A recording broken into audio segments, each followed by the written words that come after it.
into the architecture of rural living. If you're new here, this podcast is all about what it takes to create a new home in the countryside. In today's episode, we thought we'd talk a little bit more about paragraph 84 in more detail. So to start at the start, paragraph 84 is part of the National Planning Policy Framework, and it sets out when new homes in the countryside might be supported. And generally, new homes in the countryside that are isolated are not supported. But paragraph 84 does give us some exceptions to those rules. However, in the first instance, what we need to define is the word isolated. So this has been clarified through the Braintree ruling, where Braintree District Council versus the Secretary of State, the court held that isolated means dwellings that is physically separate or remote from places, buildings or people, and that is the Oxford English Dictionary definition of isolated. But what does that actually look like in real life? How far away do these buildings need to be from you? How far away do places need to be from you? Does it need to be really far away from the settlement boundary? So that's a good question. So the simple answer is there is no answer to that. Our general thought process and our rules that we use are that it must be isolated from existing buildings.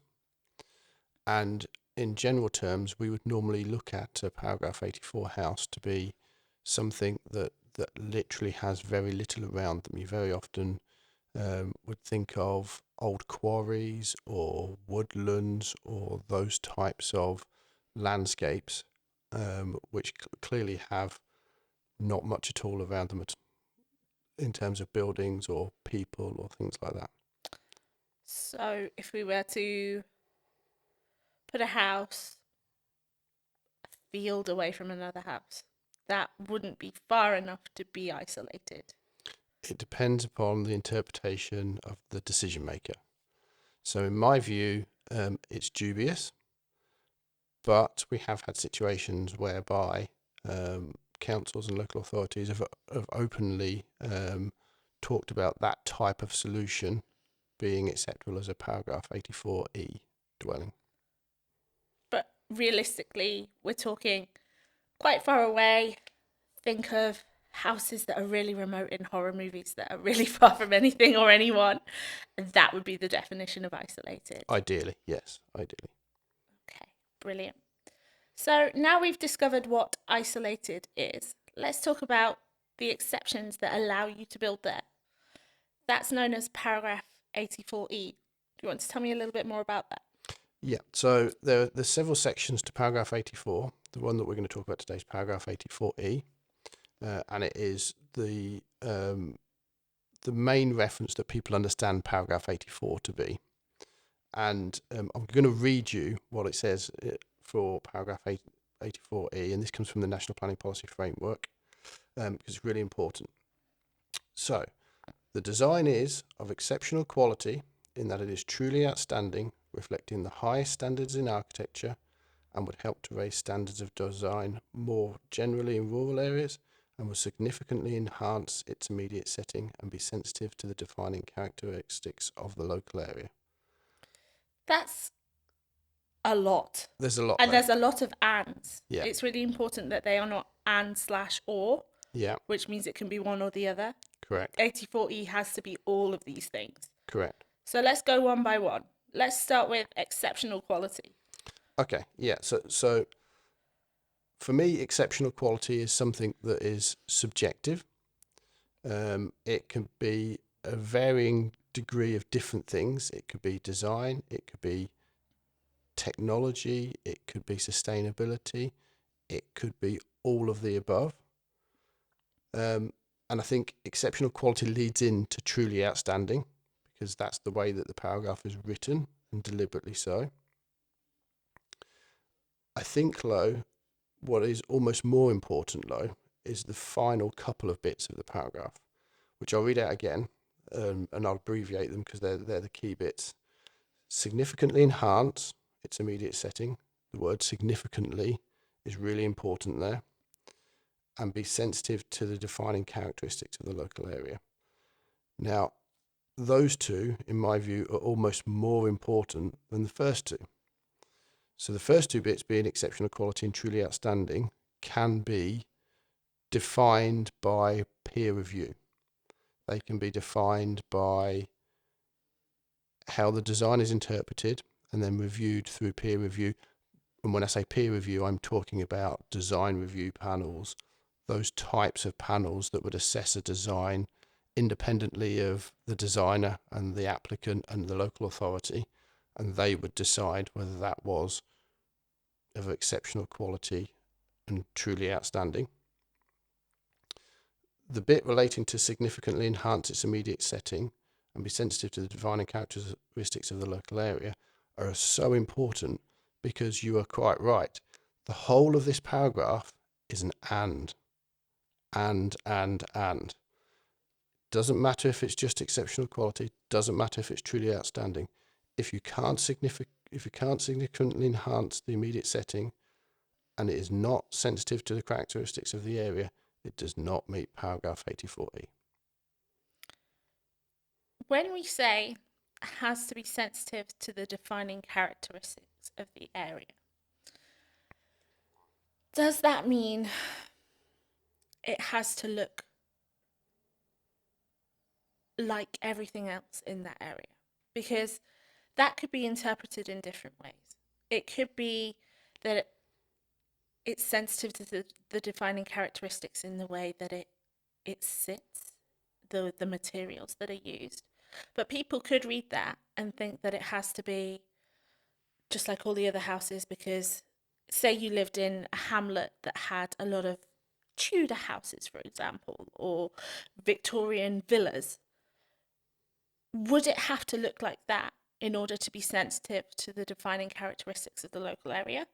Or could it pick certain forms of buildings? Could it pick certain materials and then interpret them in a different way?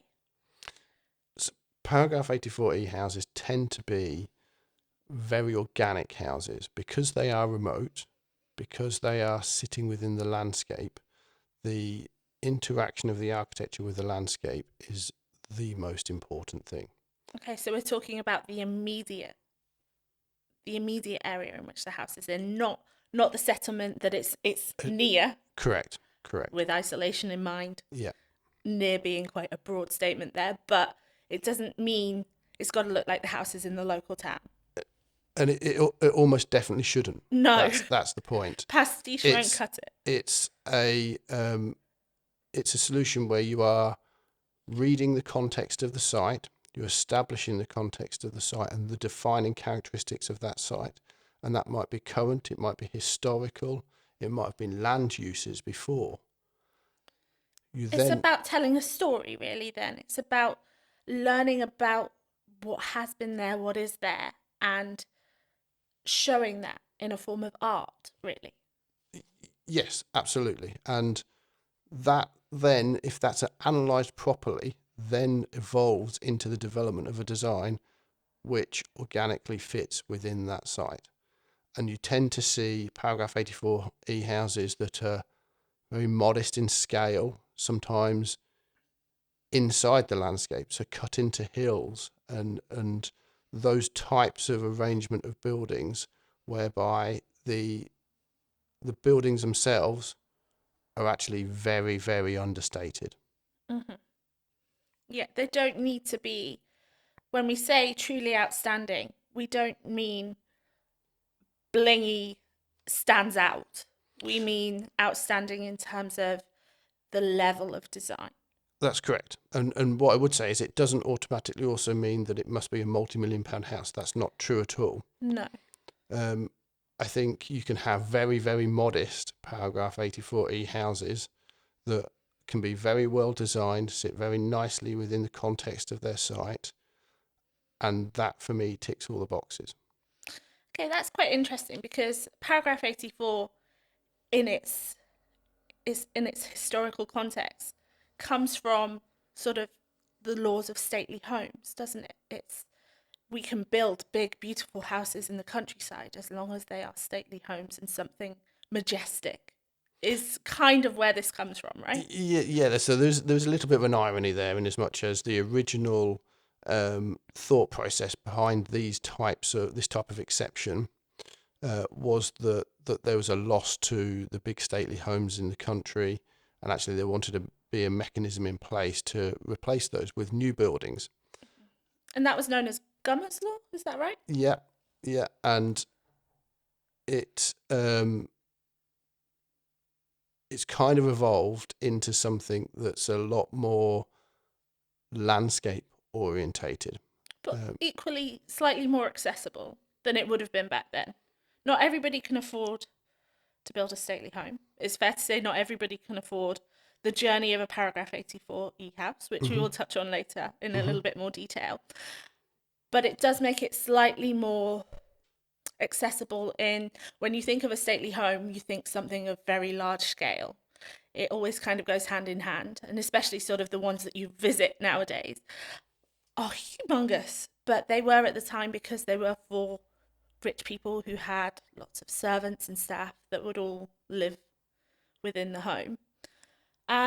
Nowadays, that side of it isn't necessarily there. It is, like you say, more about being truly outstanding in terms of design and fitting into the context of that area.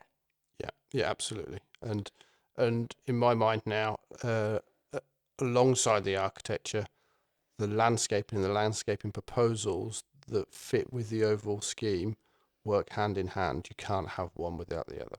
No, I guess that kind of comes into the significantly enhancing the immediate setting, right? It's an all-encompassing thing. Yeah, there are many ways of doing that. The simplest form that everybody would know and understand now is biodiversity net gain and improving the biodiversity and the environment around it. But there are other multiple ways that you can enhance the setting. That should be of a visually as site. well as encouraging that BNG and that environmental enhancement. Yeah, I think the key thing to highlight, though, is the paragraph says significantly enhanced. So that's a high bar. Yeah, it can't be a wildflower meadow and you're No, done. it's not. It's not enhanced. It's significantly enhanced, and that's a high bar that you need to look at, and that is why the architecture and the landscaping is so important that they're integrated together. Yeah, it needs to look and amazing. perform amazingly. Yeah, Okay, so that ties into sustainability a little bit there. it does. So paragraph 84E has changed over the last few years in that there used to be an element of innovation within that paragraph. That's now been removed. And the reasoning, I think, behind that was that it was an or clause. So you could be innovative or have outstanding architecture. And I think they wanted to tidy that up through newer iterations of the NPPF. But from my point of view, an exceptional quality, truly outstanding building must perform that way as well. It can't just be the architecture. So we are talking zero carbon plus type buildings. We are talking low embodied carbon type buildings. Those sorts of mechanisms in my mind through architectural technology that would deliver a truly exceptionally performing building as well. Yeah, definitely. I think it can be demonstrated as well. Yeah. It's not quite as subjective as other parts of this paragraph that we're talking about in the NPPF is really, isn't it? Yeah. So we touched a little bit on the exceptional quality and truly outstanding. If we're coming back to that, you mentioned design review panels. Just explain what they are. So a design review panel is an independent body. There are several across the country, and the way that you evolve a paragraph 84E design is that you don't go anywhere near a planning application until that has been fully peer reviewed to the point where somebody does agree that that is exceptional or truly outstanding. And the normal mechanism for doing that are design review panels. The design review panel is a peer review panel, completely independent of the applicant, completely independent of the designer or the council. And they go through a process of reviewing the site, reviewing the design concept that's come up with the site, and then very often they will make comments on the design or how they think it could be evolved a little bit further, those sorts of things. And the reality is that probably has to go through that process a couple of times, if not 3 or 4 times, before you get to a point where, okay, they say, okay, well, as far as we're concerned, we believe that is outstanding architecture. We believe that is truly exceptional, and therefore we are happy for you to proceed. You would then take that design that has been evolved alongside the design review panel, and that would be the application that would be submitted as a plan application. And the peer review is the bit that gives the weighting to paragraph 84E as an exception, because it is a truly exception clause in national planning policy. It effectively kicks everything in local planning policy out the door. When you say peer review, peers of what is this panel made up of?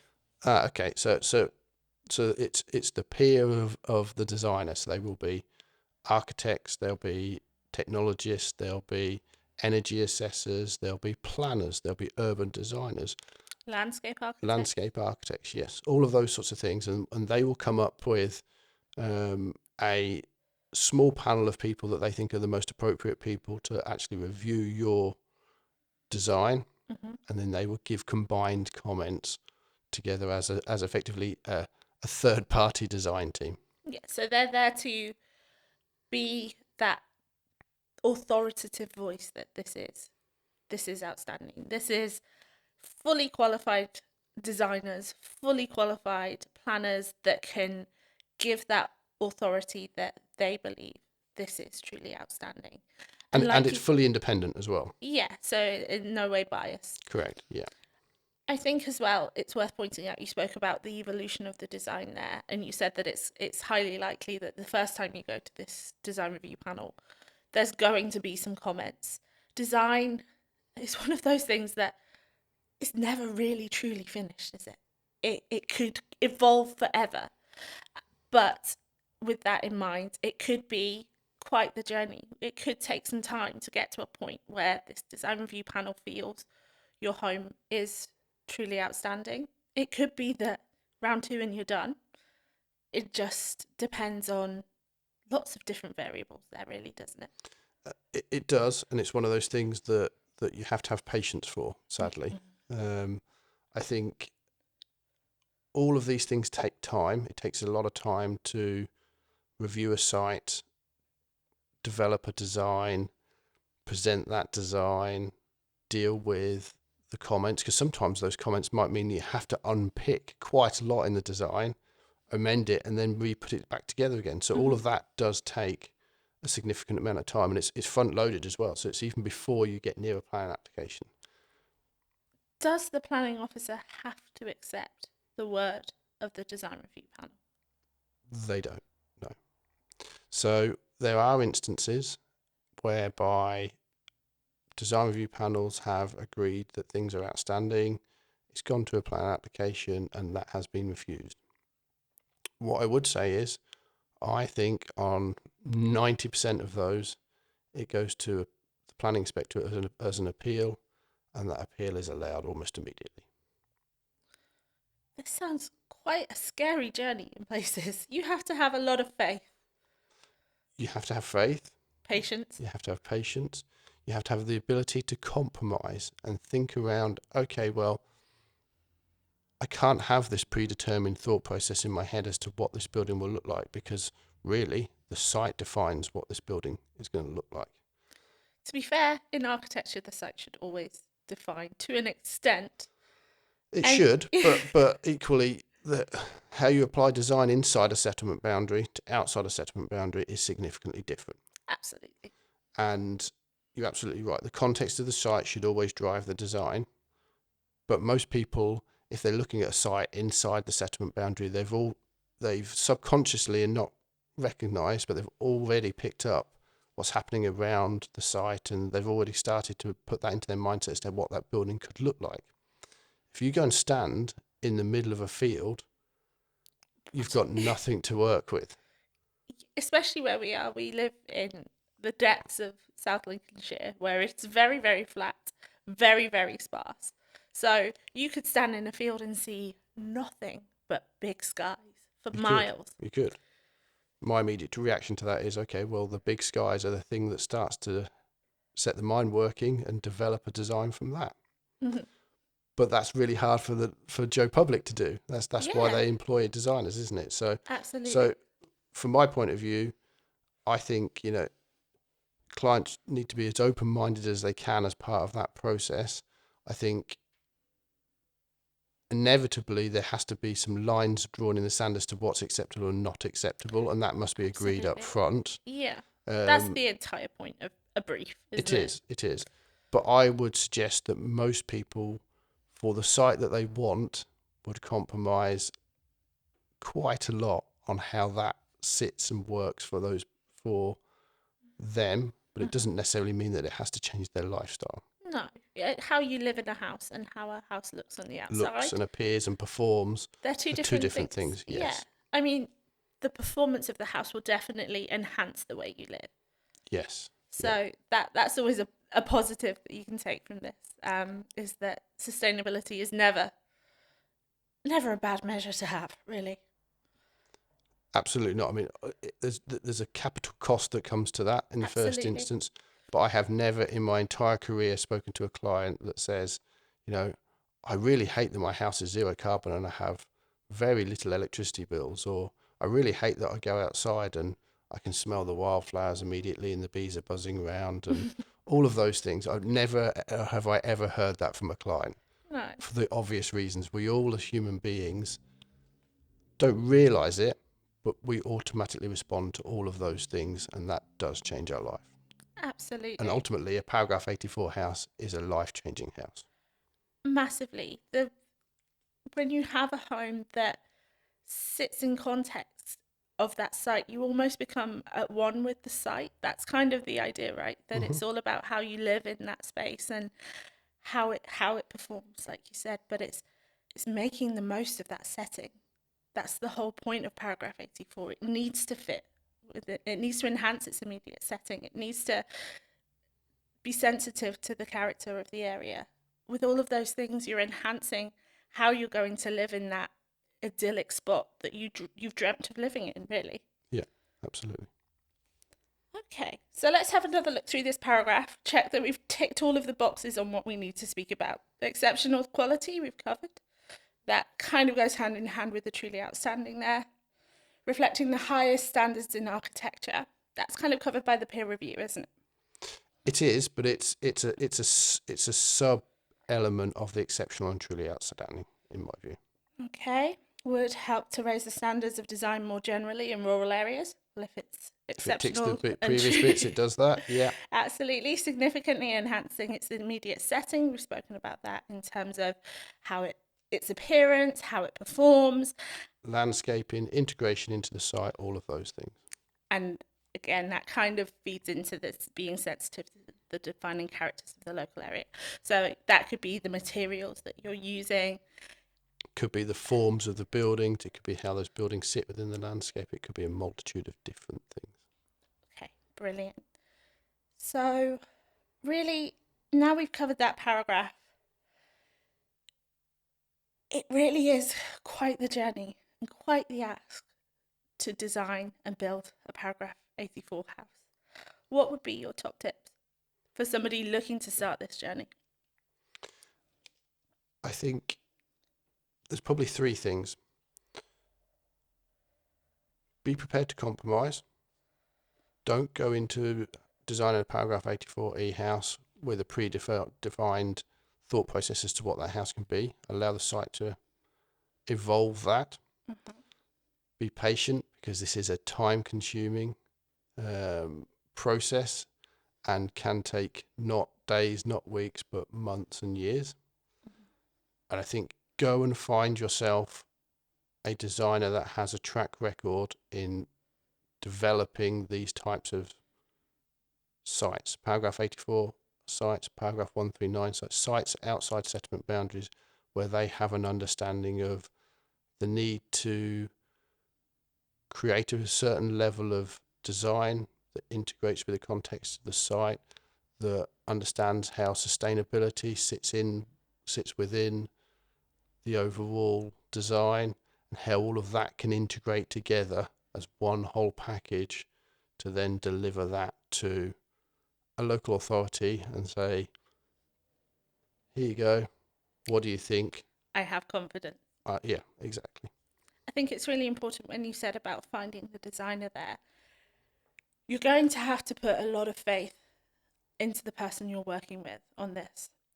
And I think it's really important that you find a designer that you gel with and that you feel truly understands what you're looking to achieve, and you feel you like their style of design. You like sort of maybe previous projects they've done. You like some of the feeling and the look around those projects, and that you feel you could definitely work with and definitely understands you and how you want to live.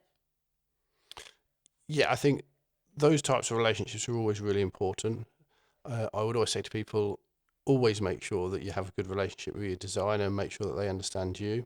Mm-hmm. I think the existing architecture is slightly less important in as much as it's the site that defines the architecture. Absolutely. So again, don't be shocked when you perhaps have chosen a designer and they have a portfolio of lots of different types of work and then they come up with something that is completely different. Don't be shocked by that because the site has defined that. Absolutely. So don't look at one of their projects that may be essentially a glass box with some quartet and go, Say, I want that. Yeah, you can't do that. That's No. not a paragraph 84. That's not house. necessarily going to fit in a woodland. Definitely not. No, it must be something that's contextually based. Okay, brilliant. Well, I think we've covered quite a lot in that episode, and I think it's probably something we'll talk about again in the future. But thanks everybody for listening, and make sure you join us next time on the Architecture of Rural Living.